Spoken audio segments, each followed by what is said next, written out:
Hello and welcome to the Tifo Football Podcast. I'm Joe Devine, and I'm here now, not here, but I'm in a different place, joined separately in another location by Alex Stewart. Good morning, Joe. Good morning. It's not, is Seb it? Stafford. It's good afternoon. Well, no, Sorry. It is the afternoon, yeah.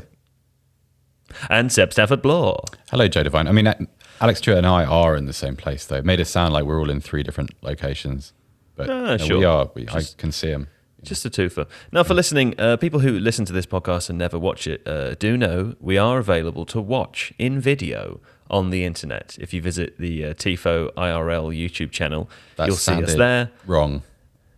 And that's why sometimes I reference at the beginning of episodes if we're in a different place, because people can see I'm in my home because I've hurt my back. Now, anyway, lots to discuss today. I mean, so much happened, actually.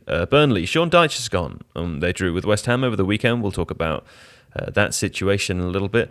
Brighton beating Tottenham, Southampton beating Arsenal. Nobody wants to finish fourth, except Manchester United, who did beat Norwich. So, I mean, that race is wide open again. We'll be discussing that and the run-ins to come. Very interesting, that. Manchester City lost to Liverpool, of course, in the semi-finals of the FA Cup, as did Crystal Palace to Chelsea. So we'll be talking a little bit about those games in the final to come.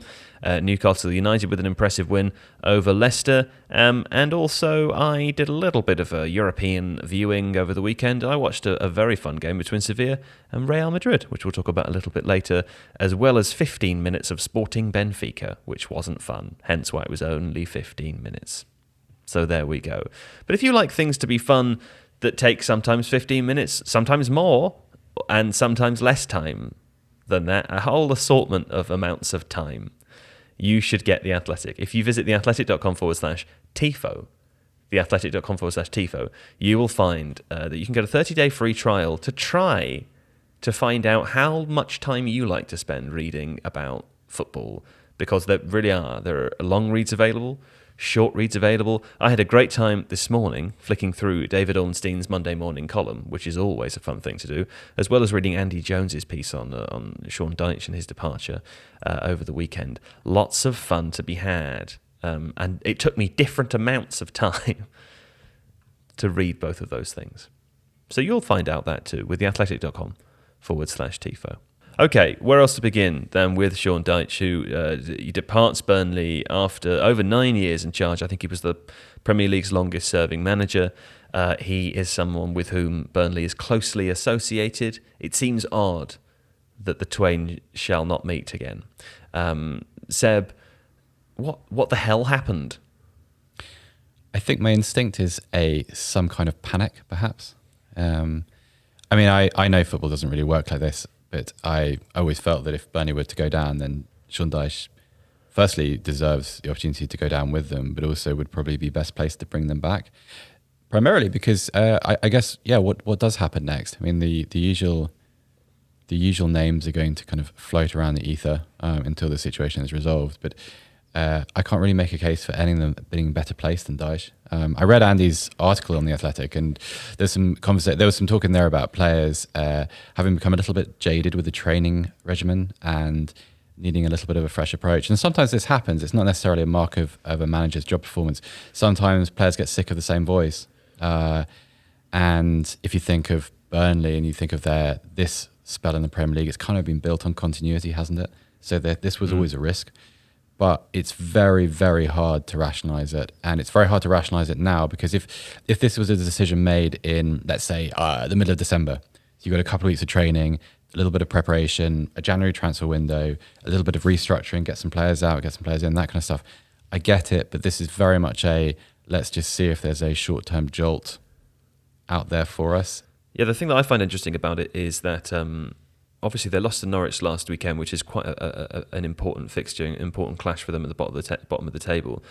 But it was 4 or 5 days later that Dyche then left. It seems like I can understand the instinct to remove someone from their job in such a crunch time as that. The timing of it is kind of strange. I feel like I don't really understand what's happened. Well, also, I completely agree, because if you're going to, losing to Norwich is never great. and that can obviously inspire some pretty reactionary decisions and some anger. I get it completely, but then it has done 3 times already this season. We should point out that I believe 3 of the managers that have lost their jobs have done so immediately after losing to Norwich. But then on the basis that you've only got 6 or 7 games left, every training day is crucial. And if you wanted to maximise the effect of a change in voice, like you said, you don't on Monday so that you could have 5 days of preparation for West Ham. And yeah, they got a draw, but I don't think it's unfair to say that they should be grateful to their goalkeeper for getting a draw, because they took a little bit of a battering, and Nick Pope did have to play extremely well. But it just, none of it really adds up. I don't know whether in a week's time we'll see what they've done instead, and maybe there is a justification. But at the moment, it seems a very tenuous way of kind of chasing Premier League survival. Very strange. Yeah, a bit of a confusing one. I mean, Alex, Burnley 3 points behind Everton as we speak, in the relegation zone. They've played one more game. We know that Everton have a really tough run coming up, so it's it's by no means a foregone conclusion. But Sean Dyche is a manager who has many years of experience of keeping a team from being relegated, sometimes very last minute. That's not to say this was the wrong decision, and obviously we don't have all of the information related to it, but there aren't really that many managers out there that would be more experienced in this very scenario. No, and I think the point that Seb made about continuity is crucial, and that's presumably why Ben Mee was part of the kind of coaching team / selecting team for the West Ham game, because he understands how the team plays. Sort of like when Jurgen Klopp took over at Mainz, actually, although probably ultimately less successful. The problem with Burnley is that they've played the same style of football with minimal evolutions for quite a significant period of time. And they also have not massively refreshed their squad. Looking at their transfer business over the last few seasons, they have brought some players in. Obviously, Cornet's been quite a successful signing. But it's not exactly been something that looks like it's building towards a radical overhaul. The squad has been built around the style of football that Sean Dyche plays. And so added to that, obviously, there's this kind of inspirational quality that Dyche has. He's renowned for the sort of the physicality of his training methods. And so to suddenly create a hiatus between that and something new, like, unless you're getting in somebody who's going to inspire survival in 4 or 5 games, which basically is like Sam Allardyce and who else, it's really hard to see why this has occurred at the time that it has. If Burnley are going to go down, then let them go down with Dyche. Then over the summer, bring in a new manager, overhaul the squad, create a new system of play. That, to me, makes more sense. The best chance of them staying up probably is still with Dyche in charge. So I don't really get it, to be honest. Yeah, it's an odd one, isn't it? And there's a couple of things to pick up there. The first is that you mentioned Sam Allardyce, who, at least I'm not sure if he is right now, but over the weekend he was leading in the odds as the manager that most people expected to replace him. I think that's extremely unlikely on the basis that he very obviously joined West Brom too late to keep them up. Yeah. And that was with many more games than Burnley now have.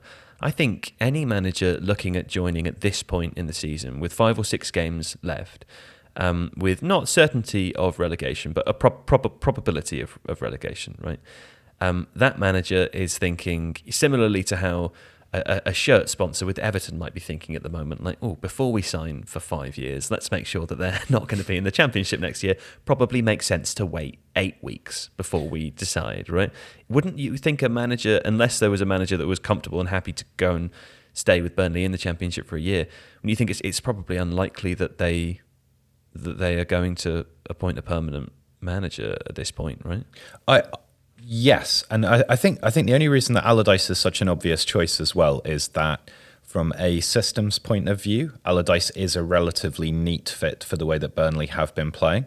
So it's not like bringing in somebody who's unused to playing a kind of 4-4-2, playing quite a compact system, relatively counter-attacking. I mean, Burnley, there's some interesting things about Burnley, like Dwight McNeil is right at the top of the Premier League for winning the ball back and creating attacking opportunities in the final third, the opponent's defensive third. So there are Is progressive that because he's the only one on the team that's allowed to do that? that actually gets forwards. Yeah. I mean, obviously the departure of Chris Wood, I think, was probably quite a significant issue for them as a reliable source of goal scoring. Wout Weghorst has had a good start to his campaign there, though. Yeah, and Weghorst is a good player, it's and is a player who suits that kind of system. I think who Weghorst is partnered with, Ashley Barnes is getting on a bit, Jay Rodriguez not necessarily as convincing as he was a couple of seasons back, so that's a difficult one to see. I suppose that exactly like you say, a manager is going to look at Burnley as quite a difficult project because it's not the sort of thing where you can come in and immediately put your imprint on a squad if your style of football is different. There are some very good players there. Like Tarkowski is a good distributing kind of centre-back. Nick Pope obviously is a very good goalkeeper. Josh Brownhill, I think, looks potentially quite impressive in central midfield. So there's a spine of a team there, but they are used to playing a certain kind of way and have done so for a significant period of time. And it makes, particularly from a defensive perspective, it makes it difficult to try and get them to do different things unless you're a manager who is already playing that kind of way. Yeah, that's interesting. So here's a question about the future of Sean Dyche then, because I think he's a name that over the last couple of seasons was occasionally touted as an option for other struggling teams, right? There's been periods in the past where Burnley have been maybe overperforming or performing very well, and he's been highly considered or regarded.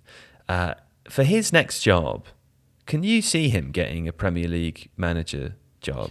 Or is he going to... I mean, there's not too many suitors. Like there aren't there isn't a huge number of clubs that would decide they wanted to go for a Sean Dyche style of play. And because he's been at Burnley for so long, and they were in the circumstances that they were, it's not really like he's had the opportunity to showcase any other style of play. I think that's a really interesting point that, people say, but Burnley play this way because Sean Dyche does this thing. But it is a product of circumstance. It's the synthesis of those two circumstances. Burnley punching above their weight financially, Sean Dyche creating a system where you can maximize opportunity. His ability to kind of outperform XG in terms of the results that they would actually get was kind of Lucien Favre levels of witchcraft for some time. And so it's not simply that Sean Dyche can only play a 4-4-2 with this kind of particular style. But like you say, like Burnley is, it's not going to be the most attractive destination to try and lure, exciting players to. It was quite weird when Cornet went there from Lyon. I mean, I guess he was, surplus to requirements there. But those sorts of signings are unusual for Burnley because there's not a lot to, if you want to play in the Premier League, Burnley's probably the least attractive of the options there, partly because of the style of football, partly because of the financial situation. Would Dyche do a good job elsewhere? Almost certainly. And I think what's really interesting is this season and last season, we've seen a manager in David Moyes who was very associated with quite a prosaic style of football, the ability to leverage the transfer market to turn, good, cheap players into pretty good ones. Dyche probably has that opportunity to do that. Everton doesn't seem like the worst shout for him. If that doesn't work out, and I don't mean if Everton get relegated necessarily, but I think there is an opportunity for him to do a good job at that kind of club. Yeah. Watford potentially, if they decide that the Hodgson experiment hasn't worked and or get relegated, again, an opportunity for him there, though whether that would be in the Premier League or the Championship remains to be seen. But a lot of football clubs now are looking at playing, a brand, quote unquote, of football that is exciting and fast. And they look at a Jurgen Klopp or a Pep Guardiola and say, obviously we can't hire these guys, but we want to try and hire somebody that can play a style of football that is similar to that, because that's what people want. People want excitement and they want to see pace and they want to see pressing and so on. And that makes the pragmatism of someone like Dyche probably less appealing to many boards of directors than it should be, given his experience, his overperformance, his obvious ability as a coach.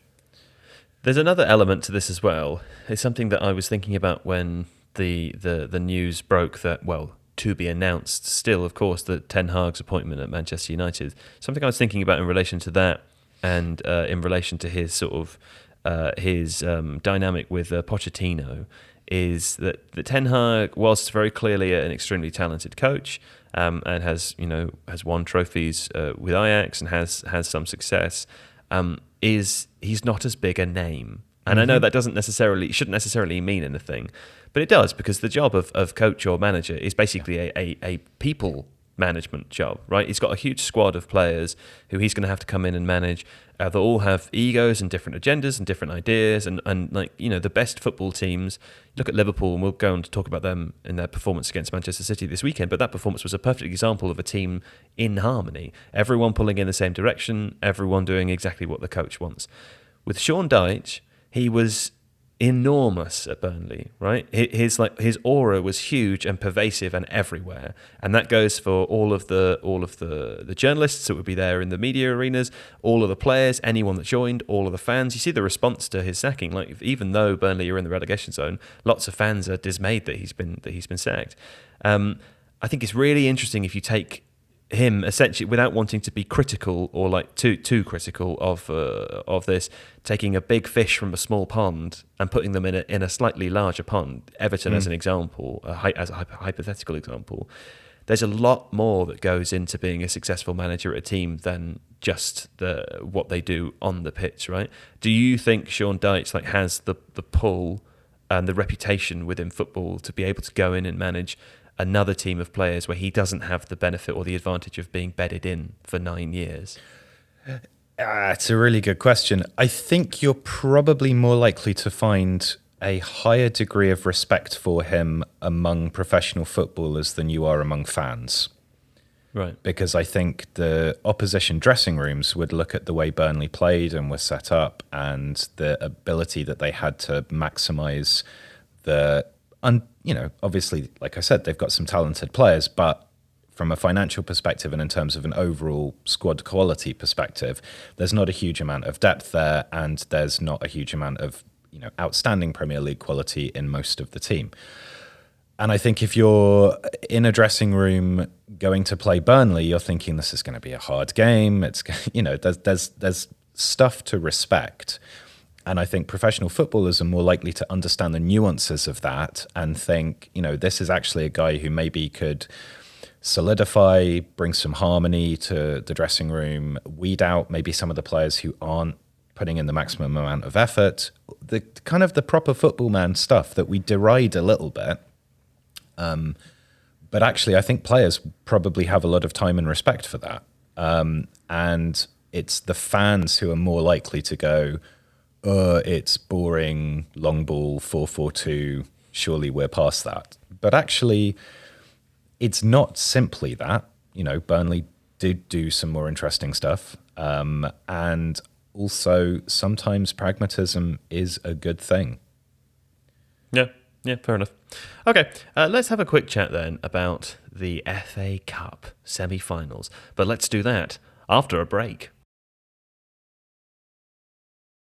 Okay, what a lovely break that was. Now let's discuss the FA Cup semi-finals. Manchester City 2, 3 Liverpool.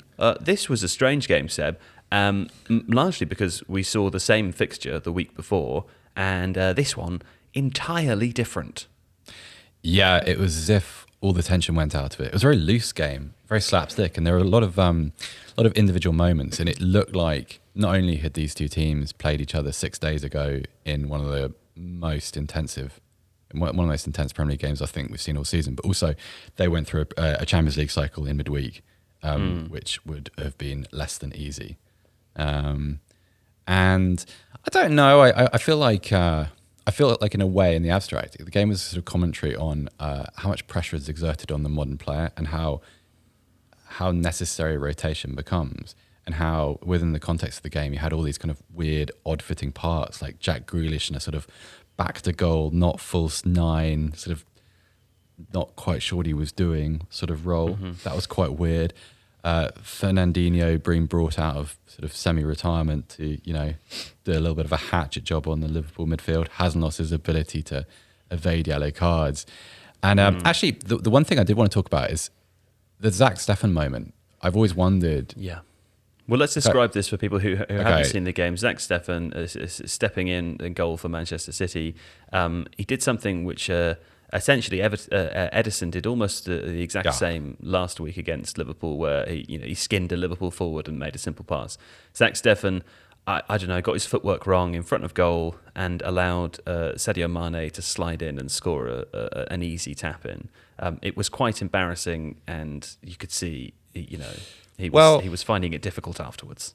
Yeah, and understandably so, because I think it's different when someone of that profile does something like that versus how it might have been had the Edison moment last week gone wrong, because Edison has a bank of highlights already. He has a reputation. He has achieved things. He's won the Premier League. I don't really know very much about Zach Steffen, and I imagine not many other people do either. And so this becomes the dominant association. And I was online after the game, and there was a national newspaper who ran one of those awful, look at what everybody's saying about this poor guy that's just dropped the biggest mistake of his career on the biggest day of his career. So that was incredibly mean-spirited. But I emotionally, I don't know how you come back from it. I mean, you see players do it, and you see professional footballers recover from terrible moments. And I've always thought it's a very admirable trait to be able to overcome this sort of slapstick identity which has been foisted onto you. Well, there are a couple of things to say in relation to this as well, aren't there? I mean, the first is that the expectation, if you're coming in to replace Edison in a game, is that you try to play like Edison does to the best of your ability. Yep. So I don't think he was doing something. He messed up something he should have been doing, right? So that's the first thing to say. The second thing that interested me about it was in the 5 minutes after this happened, the ball was regularly left to centre-backs to play out. And I had not been paying attention before that to know whether that was already happening or whether that was a kind of a reaction to his psychological wobble after the mistake.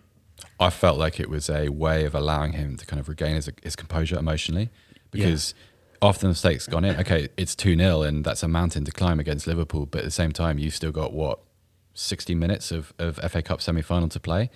And I think you have to be fair. It's actually very clever. If this is how, as we see it, it's actually very clever psychological management of a player's state of mind, because you allow him to run through the gamut of emotions, which inevitably occurs after something like that happens, allow him to regain his equilibrium and then return to the game. It probably isn't quite as clear-cut as that. And like you, it's something that I probably paid a bit too much attention to in hindsight. But I just felt very sorry for him. It's something about Wembley which frames goalkeeping mistakes in a particularly cruel way. I remember being at a League Cup, a Football League playoff final a couple of years ago, and while the team ended up winning, the opening goal of the game, I forget who it involved, that was a pass back that just went through a goalkeeper, Enkelman style, and just rolled into his net, and he had this kind of terrible dash back towards his line to try and stop it going in, and it went in, and you just thought, I've never even heard your name before today, and yet, this is horrible. And also, on an occasion like that, you become entwined with responses outside of your own fan base. So obviously, Manchester City inspire quite a bit of Schadenfreude anyway, and so a Manchester City goalkeeper dropping a clanger in an FA Cup semi-final, it's not going to inspire the sympathy it probably should do for a young guy. No, but, I think that's true. It's also worth pointing out that he's American as well, and therefore you would imagine that, given that it's an American player playing in a big English football game, there will have been lots of American eyes from home as well. I don't know. It's a shame. We don't want to take anything away from Liverpool though, who were absolutely outstanding in the first half. They scored all three of their goals in the first half, if I'm remembering correctly, and just looked unbeatable. At times, it looked like they were going to score more. It could have, I was not expecting that at all, but maybe it is a virtue of the fact that they played fewer minutes midweek, the slightly easier opponent potentially. They just didn't seem to have dropped off at all. Did they have a bit of the psychological edge here, do you think, also being just behind City in the league table? I don't know about a psychological edge. I certainly felt like they played a bit more freely. So the third goal is an absolute work of art, and it's full of, if you look at it like piece by piece, full of expression. That big, long crossfield pass from Trent Alexander-Arnold. It's like watching someone play football in the park, admittedly to an incredibly high standard, but it's just a, sometimes you see goals which are very intricate, but obviously seem very, that have been deliberately designed. They're automatisms. This is a kind of free-form football, players just doing things that they're good at. And then that Mane finish at the far post is just ludicrous. Like it's very similar to the, you remember the Rodrigo cushioned volley from that Luka Modric pass that everybody lost their mind over. Very similar to that, just a lovely, composed, easy, almost lazy finish.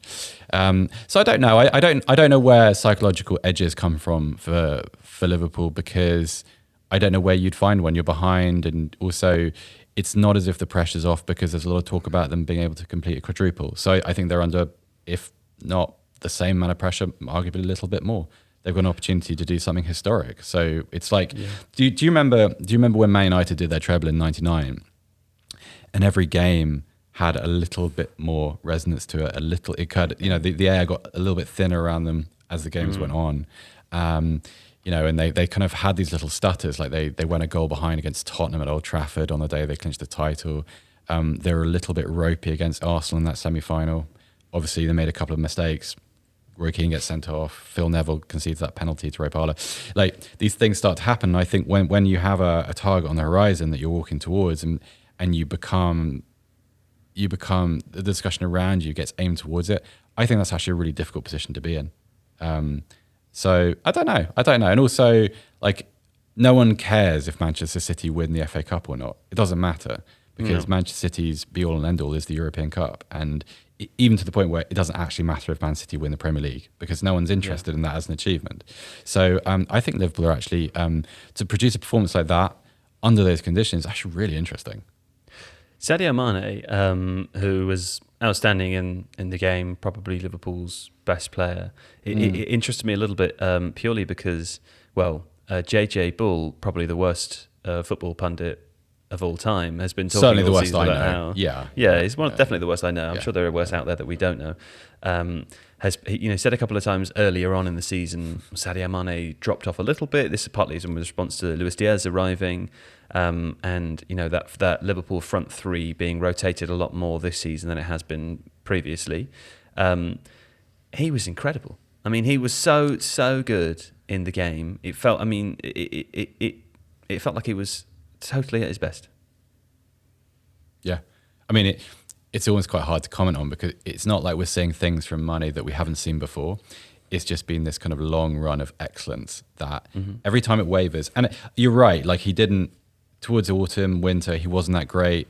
Went away to AFCON. I feel like that's a little bit of a distraction, because that was a historic opportunity for him with Senegal. But I wonder also whether, like, I know we talked about Luis Diaz, and I know Diaz's arrival was framed as a challenge to Mane, but I wonder if it's also quite freeing, because if you think about the responsibility those three Liverpool forwards have had over the last, 5 years, maybe, let's call it 5 years, all of a sudden you have not only a couple of young players there, sort of Curtis Jones, Harvey Elliott, players like that. You also have someone who, I think we can all agree that, like, it's pretty easy to see Luis Diaz grow into a world-class player. You can probably see that happening in a couple of years. I think he's already fantastic. It doesn't matter so much if a player like Mane has an off game. It doesn't attract quite as much attention as it probably used to. In the same way that if you have a three-piece orchestra and one of your instruments is out of tune, everybody notices it, right? Whereas if you're a bigger ensemble and you got 5 Diaz's over there, a couple of Salahs, a Firmino, and etc. Your failures, your inadequacies, your drops in form, your off days, it doesn't matter as much. And Mane seems to have grown into that space a little bit. Like, he's playing. We talked about the freedom within that third Liverpool goal.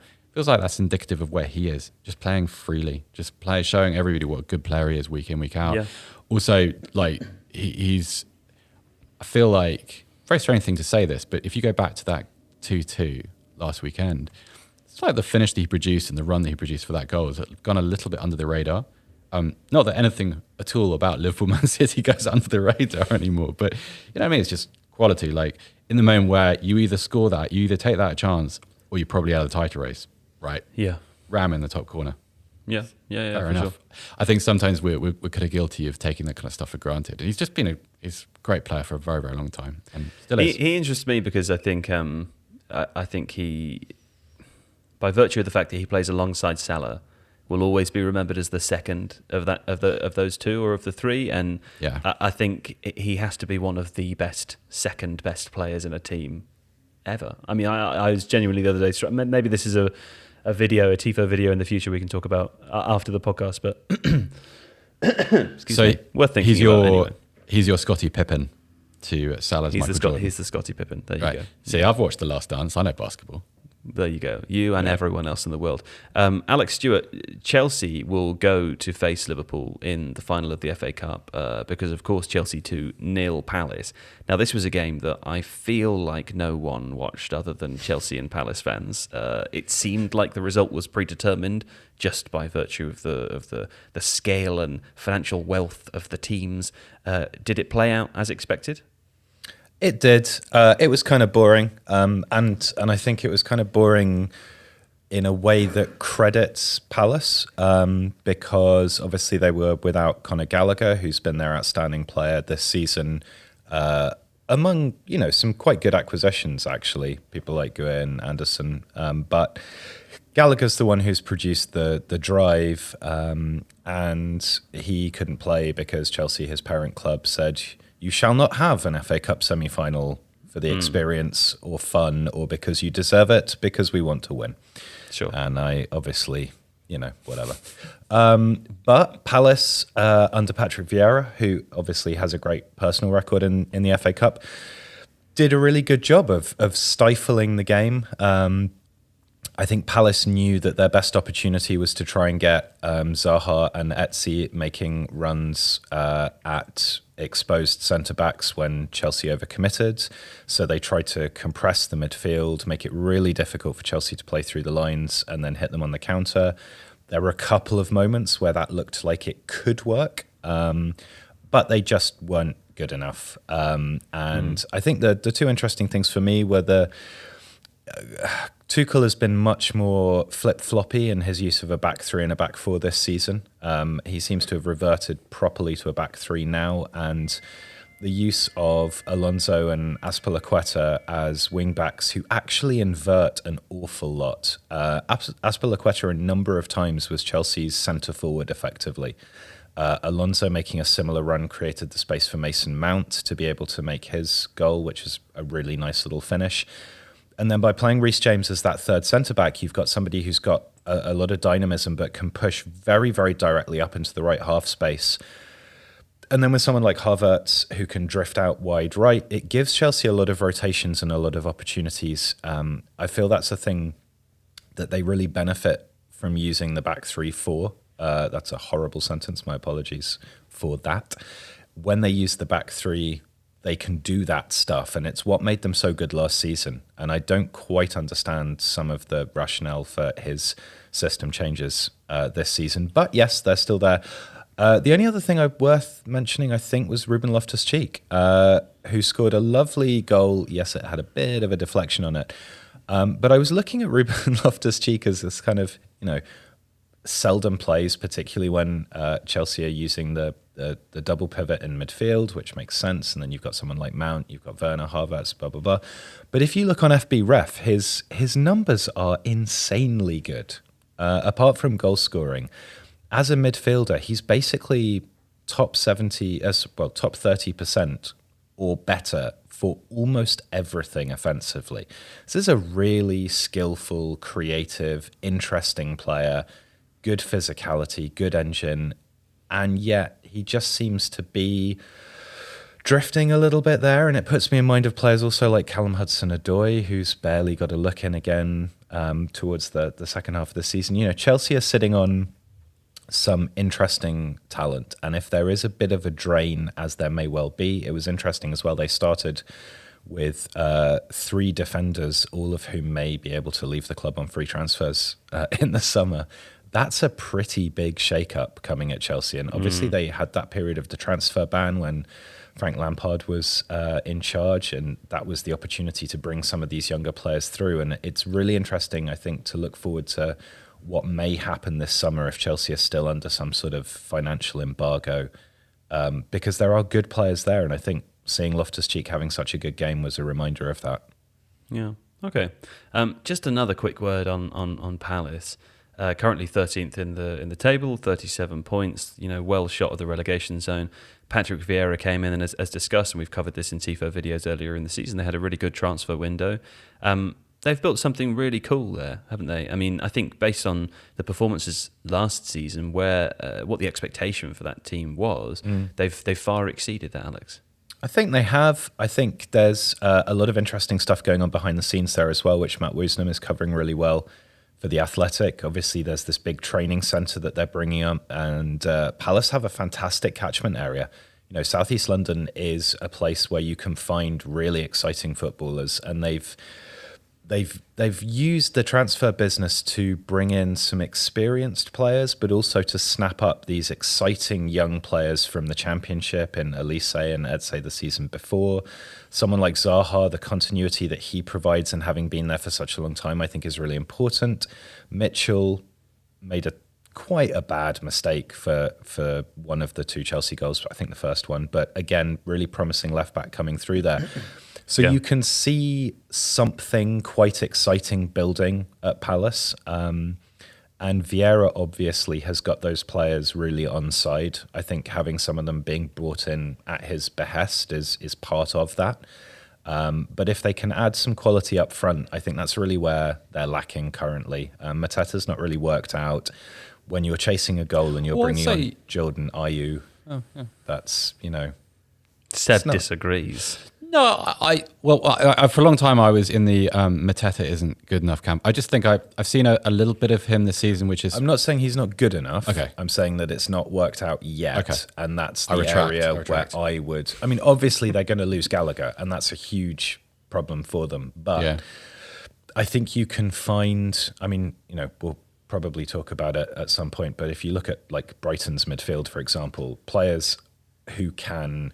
Shall talk about that and do stuff. You can find them if you scout cannily, right? And Brighton are, they're so good at that. But if Palace can find somebody to sort of replicate what Gallagher can do, and also find somebody who is just a bit more reliable at scoring goals, which has been a Palace problem for a while, to be fair, then I think there's something quite exciting happening there. Well, it's interesting because goals seems to have been a problem for Palace for a really long time. Like if you think about the solutions they've tried to... Yeah, I think Palace are a bit like Southampton in that respect. Over the last sort of 6, 7, 8 seasons, they've overpromised on chance creation and under-delivered on actual goals. So, I mean, Southampton have other issues. Let's not go there. But yeah, if Palace can address that, I think they could be on something quite fun.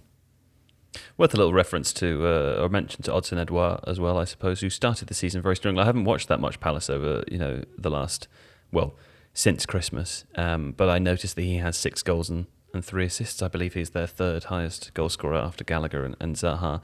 A good striker with a keen eye. But I've got no idea what I'm talking about. Anyway, one other thing I wanted to reference on this game was, we were talking about Tarek Mitchell before. I referenced a couple of weeks ago, I went to Wembley to watch the England game. And Tarek Mitchell was playing left back in that game. I was sat next to Dom Fifield, the Athletic's very own Dom Fifield, who literally every single time Tarek Mitchell got the ball was standing up and going, "Go on, Tarek! Go on, Tarek!" Making excuses for when he did something bad. So much encouragement. He loves young Mitchell. He loves him. That was a lot of fun for me because I didn't know who he was. Right, moving on now. That is the FA Cup. Let's have a quick break. And when we come back, we will discuss the race for top 4, which is just so hot. It's boiling. Ah, yes. The race for top 4. Tottenham 0, 1 Brighton. Now, we will discuss this, but also, of course, we need to reference Southampton 1, 0 Arsenal. Now, these are some very strange things. Seb, will you tell me first...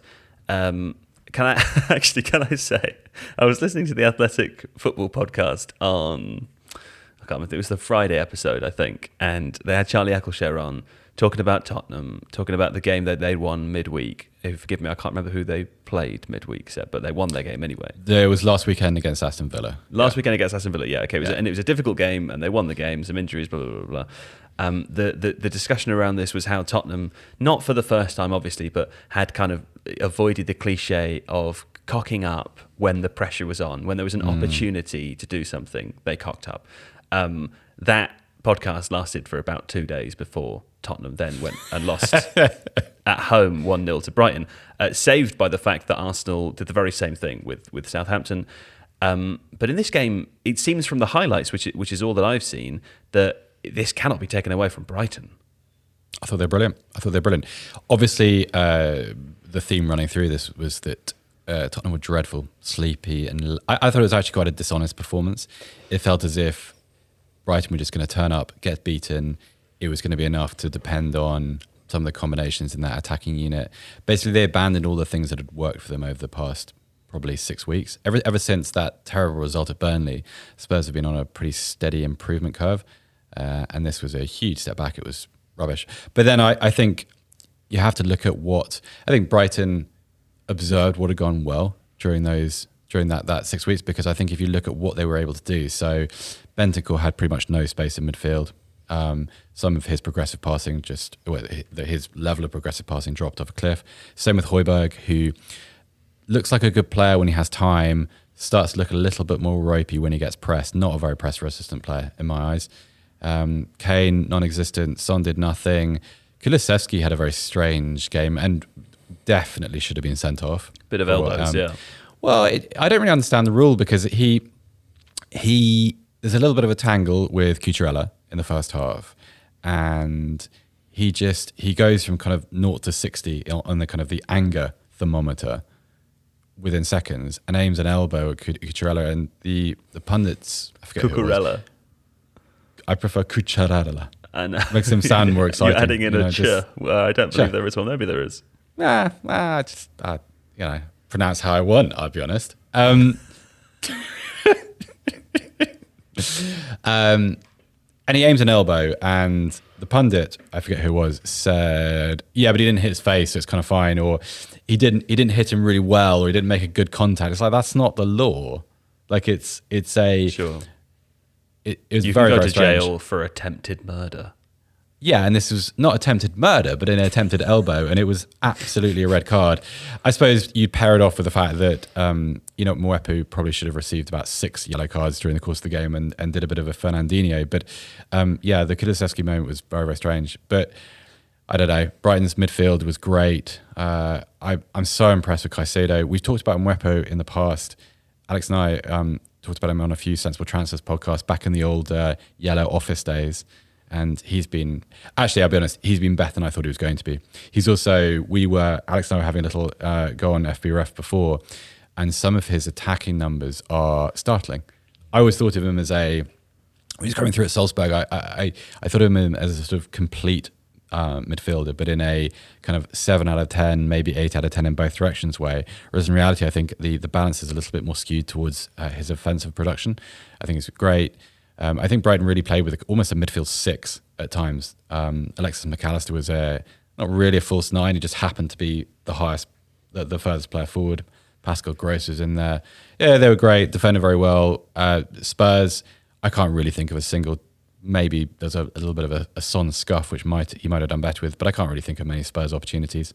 Lovely Trossard goal as well, worth saying. I mean, I really like the way he finished that, because he scores it with his right foot from the left side of the box. So the little feint before he takes it is really nice. A little he does that swerve. thing like at accelerated speed, where when you're walking, you bring one foot in front of the other. He did the thing very fast, where his right foot, whilst it was coming forwards to plant, so he could move forwards, he just skimmed the ball and moved it into the perfect position at such a fast speed to then smack it again with the same foot. I thought it was it looked like quite a straightforward goal, but a really underrated finish there. No, I think it's really well taken. Like, obviously it benefits from I think it's Romero who makes the mistake, a little bit of a ricochet, but it's just really well taken. The same way that his goal at the Emirates was a week before. That sort of that move he made across the box into the pocket space. Everybody in the stadium can see what's about to happen, and it's just a really composed finish. I think I want him to stay at Brighton because I don't want to be one of those people that sort of lobbies for really high performing players to go and play for Man United at the first opportunity. But I'd be interested to see what he could do with like an orthodox 9 ahead of him, someone who sort of draws defenders in, creates a little bit more space, and provokes a few fractures in a defensive line. Because a player like that, who skillful, low center of gravity, good finisher, that's quite interesting, and he could have evolved into a sort of a really prolific inside left potentially. Okay. But super impressed. Brighton deserved it. Absolutely deserved it. They probably should have won by 2 or 3. Actually, I'd say. Well, Southampton 1-0 Arsenal. First thing I suppose to say, Alex, is that Arsenal have now lost 3 games in a row. Brighton, of course, who we've just referenced, beat them last weekend, and they lost 3-0 to Crystal Palace the week before that as well. Maybe a little bit of inexperience showing, bit of a young squad. They've had a fantastic second half of the season, but 3 games lost in a row is troubling, isn't it? Yeah, I think the thing with Arsenal is, as people have said this season, they're starting to look tactically like they know what they're doing, but there just isn't enough depth in this squad to be a kind of comprehensive challenger. Certainly not for the Premier League, and wavy when it comes to the Champions League spots. And I was on the Ranks FC podcast the other week. Talking about 3 teams who could have a really good next season if there are certain things that they do, and Arsenal was one of the teams we talked about, and that's basically what they need to do. You know, a lot of their recruitment has been very smart, but they have a lack of depth, and they have a couple of positions that they need to address. I think it's really important as well to say that it's not like Southampton rode their luck here, but Fraser Forster seems to have this thing about pulling career-defining performances out against Arsenal. I think he's only had more clean sheets against like Swansea and one other not very good Premier League side. There's something about Arsenal. There was a game famously when he'd just come back. I think it was 3 or 4 games after he'd come back from that really bad injury, when he was, pushing for an England place and considered one of the best English goalkeepers. Incidentally, on post-shot expected goals plus or minus this season, he is the best English goalkeeper so far, worth noting. But yeah, he came in against Arsenal, this was 2016, and made like 11 saves in a game, which is not the Premier League record, actually. I think that's still Vito Mannoni playing for Sunderland. But they just, some of this, obviously the save that he makes off Saka is the one that attracts the most attention. Outrageous. Yeah, it was pretty good. Outrageous. I mean, the thing, I find watching Forster quite he does difficult. look like Ben Foster, though, doesn't he? They look similar. But Forster is such a big guy. Like, he's not just tall, but he is very broad, and he doesn't seem to have the agility when he's trying to recover his position. And occasionally when he goes down to make a save, he can look quite cumbersome. But his reflexes are extraordinary. And I think maybe that, he's getting on, he's like 36 now or something. But Southampton's goalkeeping situation is an interesting one because he's there. Alex McCarthy is there as well, who's had some very, very good games in the past and some frankly terrible games. Is Caballero still there? Caballero is still there, yes. We had Angus Gunn for a while, but he's gone off somewhere. Oh, he's back at Norwich. It just seems like a position where Southampton have not recruited that well in goalkeeping for about the last 10 years. Anthony Niemi and Paul Jones had that position locked down for such a long time. And then whenever you think, Southampton really need to sort their goalkeeper out, one of them has a performance where you're like, oh, no, actually, they're still really good. So it's a weird one to watch. Yes, I know I talked more about Southampton there than Arsenal. No, that's good. Probably not helpful for you. I wonder whether people are unnecessarily down on Arsenal, because I feel all the way through this run of games, with probably the exception of Palace, if they had a centre forward who scored goals, it would be different. I think. How long has Lacazette been unavailable? I only noticed that he wasn't playing in this game, and Eddie Nketiah started for the first time in 2 years, I think. In Yeah, place. but I think the conversation goes beyond Lacazette and Nketiah, because I don't think either are.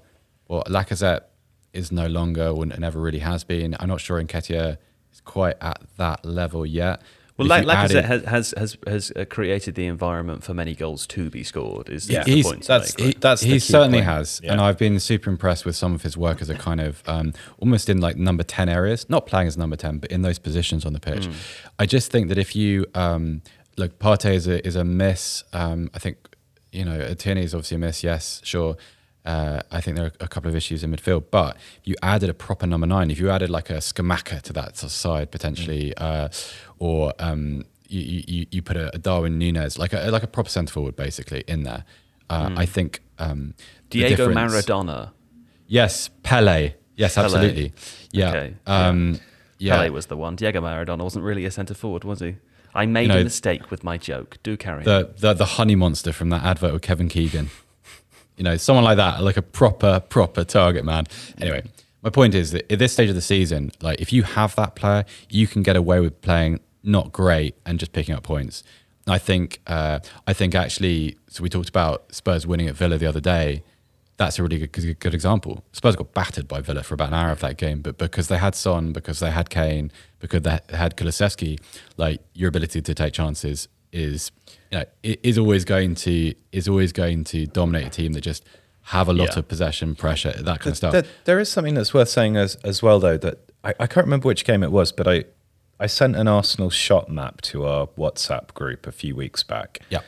And they were really nicely clustered from sort of the 6-yard box through the penalty area and back, but they were all in that kind of central area. That kind of slot. And a lot of that was because Lacazette is able to push defenders back and create room for other players running into that space to take those shots, exactly like you said, Joe. And if you look at the Arsenal shot map against Southampton, they get some from that region, but they're also taking a lot more shots from less advantageous positions. So although they had over 20 shots and failed to score, which is some kind of record, it's not a record, but it's up there.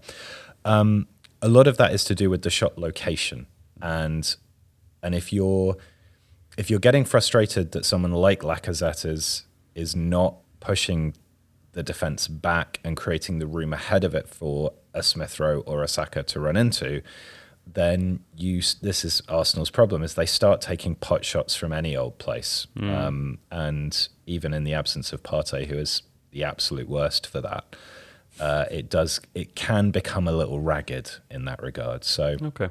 there's a tactical question for them to sort out I there still too. think they're, I think they'll beat Man United. Well, let's discuss this because we're going to talk about we'll talk about Manchester United afterwards. I feel like I don't want to include them too much in the top 4 race discussion because they have one fewer game left to play than the others, and they are 3 points behind. But we will include them. We'll go through their fixtures too. Tottenham and Arsenal first, though. Joe, you were very, very breaky through that link. I don't know if that came up in the Oh, okay, fine. not. I'm actually recording at my own end anyway, so it doesn't really matter. But I'll say all that again. Don't worry. That's fine.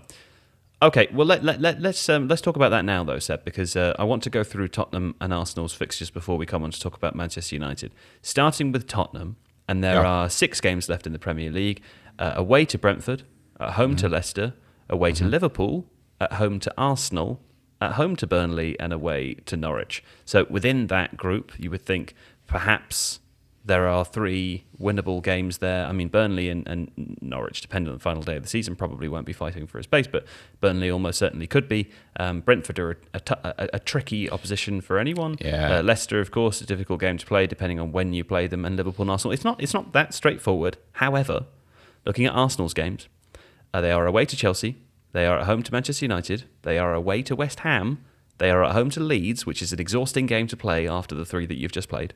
They are then away to Tottenham, away to Newcastle, and then at home to Everton. Their game in horrible, hand, isn't it? the one that is being discussed, is the Chelsea game, which happens this Wednesday. It's not straightforward. So, like, the kind of they've got an extra 3 points in the bag is definitely not the case here. That's a really hard run. And it's not to say that they can't finish top four, but for what we've just described, for the type of teams that we have here, for the type of games in which you think, okay, well, those three that we mentioned for Spurs before that maybe are winnable because you've got Kane and Son, who just can't score goals within games and take points, right? That, I think if you're an Arsenal supporter, you might look at those now and see the missed opportunities of Brighton, Palace and Southampton just gone. For me, that was the time to clinch top four, and they lost all of those games. Yeah, it's clearly, I think if you were to compare them, clearly Spurs theoretically have the easier run in, but at the same time, like, you could make a case for Arsenal winning a couple of those games. I think Chelsea probably have a little bit too much for them. I think they're a better side than Manchester United. I think Manchester United they're kind of propped up by Cristiano Ronaldo at the moment, aren't they? I don't think that's an unfair accusation. They can't defend. But it is interesting. If you look beyond the headline of having to face Chelsea or having to face Liverpool, I think having to go to Brentford is horrible for Tottenham, because particularly the set piece work is aimed towards an obvious Tottenham weakness. There has been improvement between those three centre-backs, but I think if you can see a couple of knockdowns dropping into the area between Davis and Dyer and Romero, it's a little bit awkward. Emerson Royale, I still don't think he's a particularly good player. He'll make mistakes. So Brentford's awkward. Leicester are a very talented side. I don't think we're going to be in a situation in even 2 or 3 weeks where we know who's heading for the top four. I think you can make a case for any one of those sides. Fine towards it. But it is interesting though, because the caveat with Arsenal is that yes, they can win those games, but they have to play really, really well in all of them. And that is the difference you're alluding to, in that Spurs can be bad at Brentford. They can be hopeless, and then 89th minute, Son, Kane, goal, 1-0, potentially. 2-1, they're going to concede. But yeah. This is potentially the difference. There's also a difference when we come to discuss Manchester United, who are currently in 5th place with 54 points, the same as Arsenal, with one game more played. But the expectation might be if Arsenal theoretically could lose to Chelsea, that could be wiped out. They are 3 behind Tottenham, right?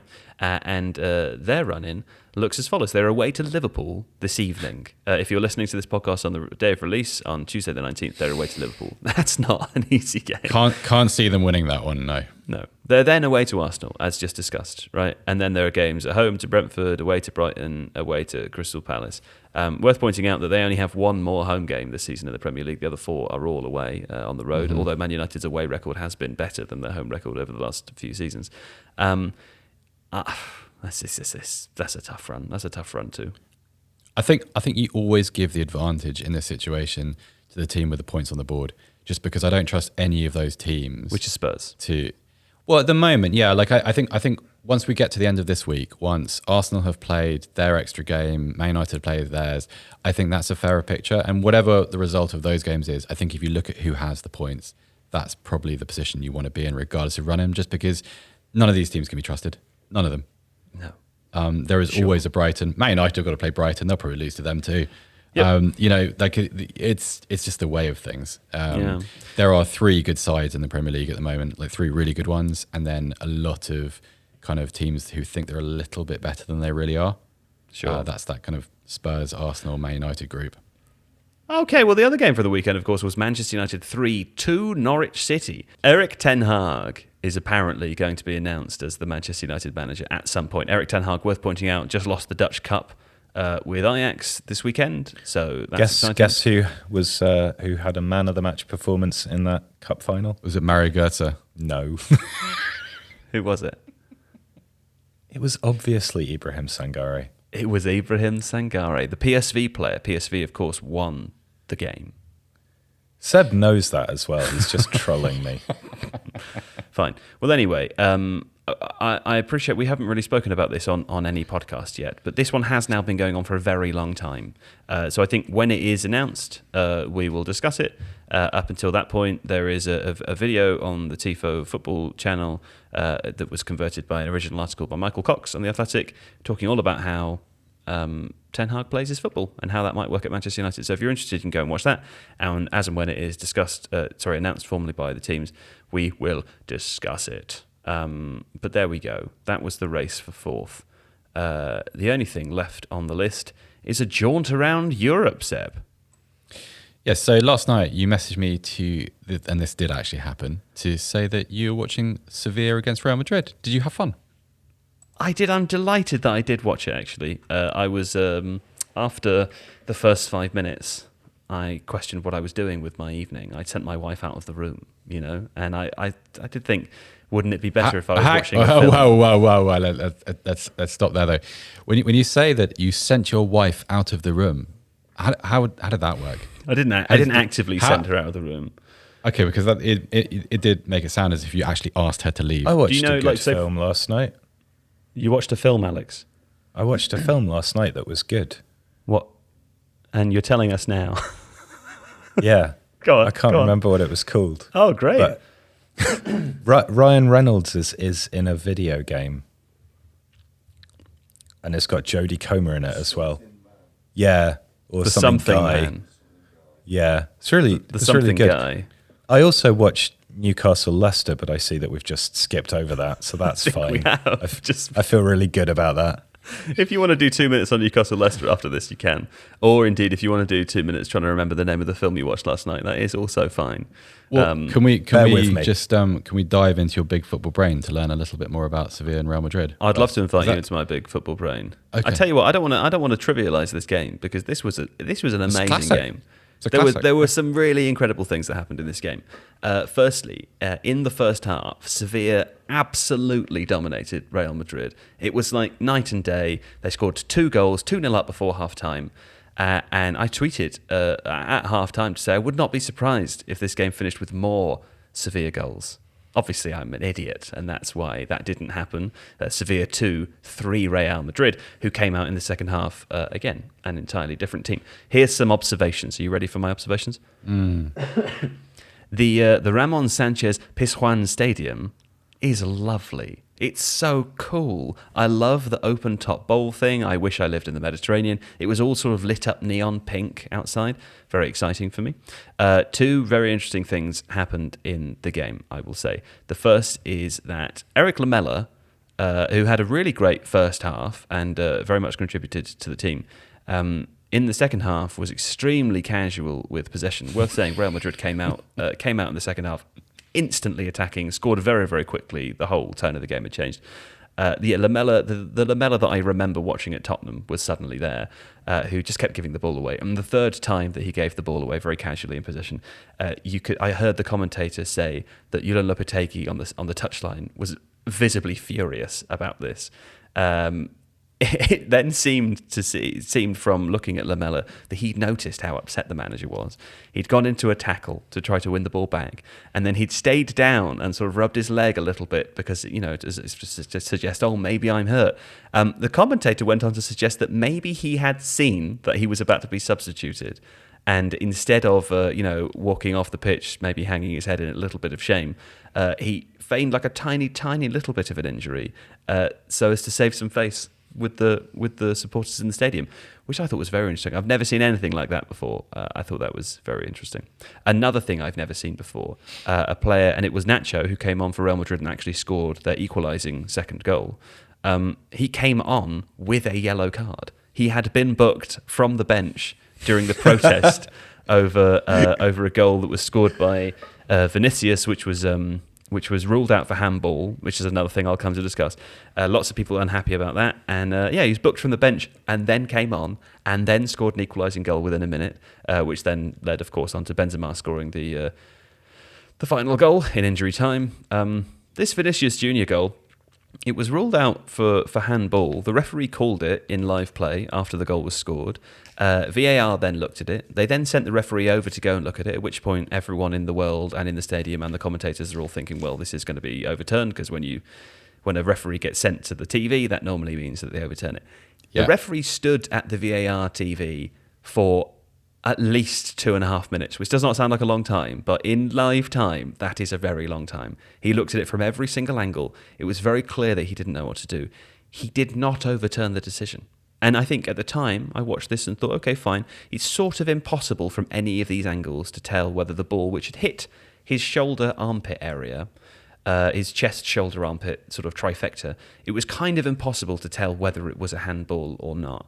And so my instinct was fine. Okay, VAR is there to decide whether to overturn a decision or not on the basis of the original decision. So it wasn't overturned. I think this is a real problem area, because if it is impossible to tell, then it should not have been given as a handball in the first place, and the goal should have stood. So I think Nacho getting his yellow card for that was, probably reasonable. I think there was reason at least to be frustrated. And of course, at the end of the game, Benzema scoring another goal. Seb, we were texting afterwards, like, he just has to win the Ballon d'Or. I can't see any scenario in which he doesn't. He's absolutely integral to Real Madrid, who are not that good a team at the moment. Yeah. Just winning games purely, they just came out in the second half. They just took the game. They were rubbish in the first half. There was a little bit like some of the European performances recently, and out of nowhere, they just win it. This is the thing. It reminds me a little bit of that succession of years in which they won the European Cup, and when every year you look at them in like the last 8 or the last 4 of the Champions League, and you just think, how are you here? What have you done this season? And yet they're just winners. winners. on course for they're going to win the La Liga quite comfortably in the end, and they are in the Champions League semi-final. Interesting thing about the Ballon d'Or, because ordinarily you'd think, well, one of the other reasons why Benzema was such a strong candidate is because you'd consider France a favourite for the World Cup. Ballon d'Or vote happens before the World Cup this year. Interesting. Because of the unusual scheduling. So that won't be part of the case for him. But I can't actually think of another instance of a player having this kind of late career. It's not a surge in form, because that implies that he hasn't been playing at a high level before. It's the kind of the evolution, almost like the evolution of his personality into talisman. Proper talisman, not just an excellent player, like this kind of all-round binding force, which is all of a sudden Vinicius is playing extremely well, and Rodrigo's starting to contribute, and Modric is starting to pull passes out of nowhere again. It's kind of interesting secured to watch. his legacy, right? The way that Real Madrid fans will remember him in 10 years' time is not as the player that emerged in the sort of aftermath of Ronaldo and Bale, but the player that was there for 10 years and did it the whole time and was a little bit underappreciated, but it was clear after they left what he was doing. He has his own distinct era now. Like there is a Benzema epoch at Real Madrid, and he's already got one title, which he was kind of the driving force behind, which is 2019-20. This looks like it'll be another one. If he adds a European Cup to that, and if you think that if Real Madrid were to win the European Cup, having seen him score back-to-back hat-tricks against Paris Saint-Germain and Chelsea, that is a very, very strong case indeed. Yeah. Well, two other quick things to say on this game before we move on. Camavinga, it was a shame he was removed You at like half-time. him? I really like him. Yeah. He was substituted at half-time because he got a yellow after 30 minutes, and then he sort of injured Anthony Martial after 40 minutes and probably could have been sent off, so he was removed, which was a shame because he was a whole big buzz of energy. The other thing to say was that the Rodrigo goal, which I think was it was the first goal that Real Madrid actually scored. It was amazing. It was a Carvajal to Vinicius Jr., back to Carvajal, into Rodrigo. I saw Arvind on Twitter tweeting about the goal, saying that Rodrigo run is something that he's noticed before, from attacking the left-hand side of the box on a diagonal run from the right. This is apparently something he does a lot. It was a fantastic finish, and the move was perfect. Sevilla couldn't do anything about it, so that was lovely to see. And that's it. The only other game that I watched 15 minutes of was the Derby de Lisboa, Sporting 0-2 Benfica. I was informed that Sporting needed to win to keep the pressure on Porto, and then they didn't. And the reason I stopped watching was because Benfica were already 1-0 up, and I think, sat back and did nothing for the rest of the game. Do you have any observations about Darwin Núñez? He scored a goal in that game. I didn't see any of the goals.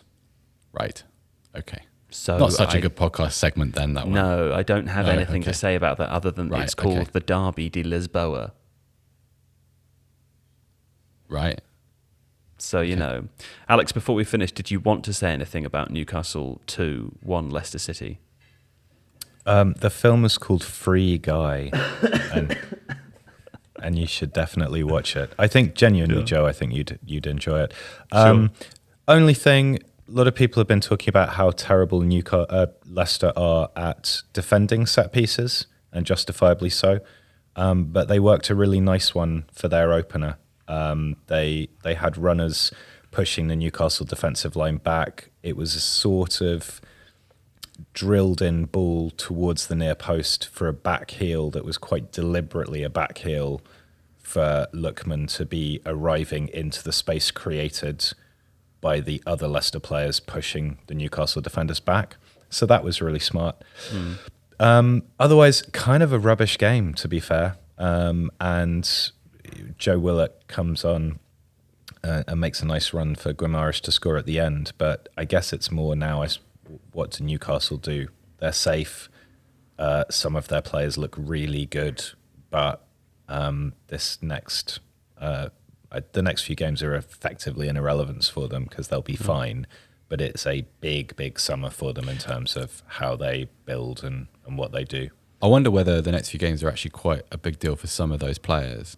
Oh, for some of the players, sure. Some of those players are not quite sure whether they're going on this journey yet. Like obviously Guimaraes, clearly, like a couple of players who are key and integral to what happens next. But there are a couple who, if you're in a sporting director position, I don't know what Dan Ashworth's situation there is. I don't know whether he's actually in the job yet. I don't know if it's been confirmed yet or not. Either way, if you're plotting Newcastle's way forward, you've got a few questions about kind of Shelvey part of this. I don't know. Like Sir Maximan, obviously, but I'd be interested to be Chris Wood in this situation because obviously Me the too. reason to buy Me Chris too. Wood is you need to survive in the Premier League for the next 6 months, but not And you because need to want weaken a build, rival. Yeah, and you want to weaken a Importantly. rival, but not Yeah. because you want to build a team around Chris Wood. No criticism of him, but I don't think he plays the sort of football that Newcastle are going to want to exhibit at least in the next 2 years. I'm sure he'll be fine next season, and he's there for the long term, and Eddie Howe seems to like him. But, in 2 years' time, are we really going to see Chris Wood starting games for Newcastle? But this is always what happens in this situation when a club comes into a lot of money. You always get the sort of stepping stone players. So like you'll eventually have a Carlos Tevez, but at first you're going to have a Craig Bellamy. You might have you have to go through your Joes and your Adebayors and that kind of stage, and then you run the risk of becoming obsolete because there's always that. If you're in Newcastle's position, you can't shop off the top shelf immediately. And so you have to kind of get there in stages, and I suppose that is always going to create a bit of churn. But I think Chris Wood's done quite well. I know he's for sure. Newcastle's. I think that strategically it was a very good decision because Burnley. I know he wasn't scoring a lot of goals before he left, but Burnley, we've really dealt with them. But they've survived. That was their job, and they will have survived pretty easily by the end of the season. So Okay. Well, my wife is saying, let me know when I can come in. So I think that means it's the end of the podcast this week. Did you send her out of the room again to record the podcast? Yes, I did. I expelled her from the room. Will you leave, please? Right, anyway, Alex Stewart, thanks to you. Thank you very much. And Seb Stafford-Bloor, thanking you. Thanking you, Joe Devine. We will be back next week with more. And of course, next week as well, I believe the European football, the Champions League is there again. So we'll do some live streams. But yeah, keep an eye out for all the cool stuff. Thanks for listening. And thanks as usual to producer Craig today and whoever is editing from the audio. I don't know who it is today. Bye.